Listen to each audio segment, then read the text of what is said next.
Bon, le redressement double alternance à diode. On va procéder à partir du schéma de montage suivant. Bon, c'est la source. C'est une source de tension alternative et un récepteur se forme de LED ou d'une résistance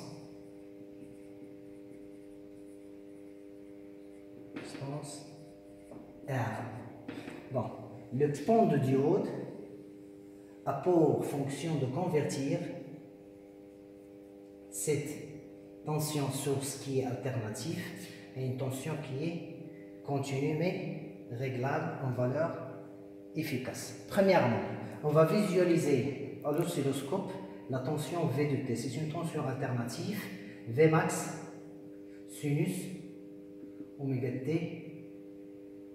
Donc, on va visualiser la tension V de T.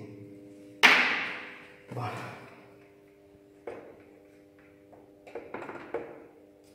L'oscilloscope nous donne 1, 2, 3, 4, 5, 5,2. 5,2, c'est 10,4, 10,4. Maximum, c'est 10. Maximum, c'est 10,4 volts.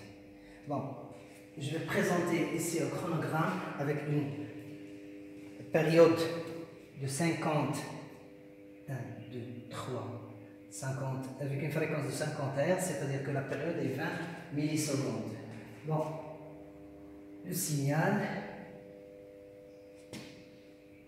tension max, V max, et alternative sinusoïdale.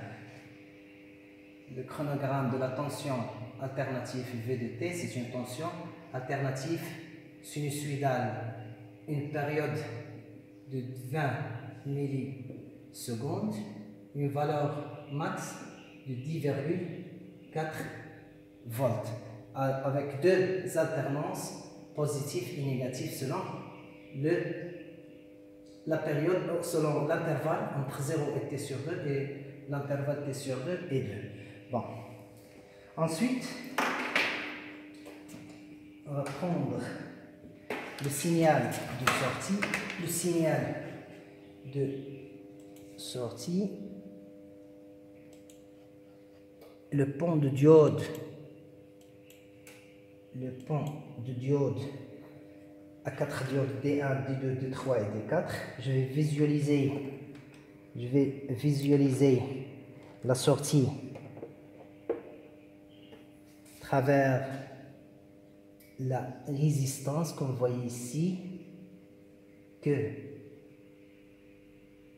les alternances négatives sont disparues et il ne reste que les alternances positives.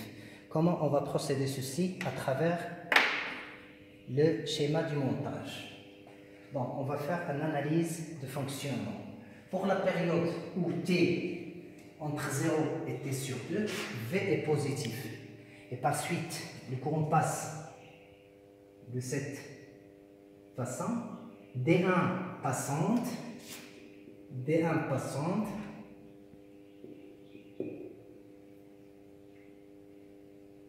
I de D1 égale à I, V de D1 égale à 0, D3 aussi passante, d'où I D1 égale à I D3, la tension V D3 et la tension VD1 sont nulles et l'arrivée à V de T. Le schéma nous donne la somme des tensions égale à 0, donc V moins VD1 moins U moins VD3 égale à 0, comme VD1 et VDE2 sont nuls, alors U égale à V. Comme vous voyez ici, U égale à V. Et les tensions au bord des diodes D1 et D3 sont nulles.